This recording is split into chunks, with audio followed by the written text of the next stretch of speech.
નહીં હશે। તો વાત કરીએ પોરબંદરની, તો પોરબંદર શહેરના સાંઈબાબા મંદિર પાછળના વિસ્તારમાં પોરબંદર મહાનગરપાલિકા દ્વારા મેગા ડિમોલિશન કાર્યવાહી હાથ ધરવામાં આવી છે।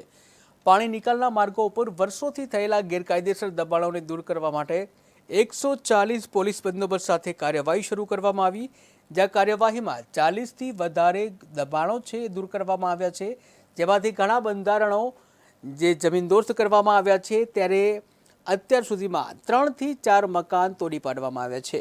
વિશેષ રૂપે પટેલ સમાજ અને પ્રજાપતિ સમાજ વચ્ચે જે આવેલી ગટર છે એ ગટર ઉપરના જે ગેરકાયદેસર દબાણો છે આ દબાણો દૂર કરવામાં આવ્યા છે, ત્યારે પ્રજાપતિ સમાજના અંદરથી જે ગેરકાયદેસર બાંધકામ દૂર કરવામાં આવી રહ્યું છે, જ્યાં મહાનગરપાલિકાએ સ્પષ્ટતા કરી છે કે આ કાર્યવાહી કોઈ સમુદાય વિશેષ સામે નથી, પરંતુ પાણી નિકાલની સમસ્યાને ઉકેલવા માટે જરૂરી પગલું ભરવામાં આવ્યું છે।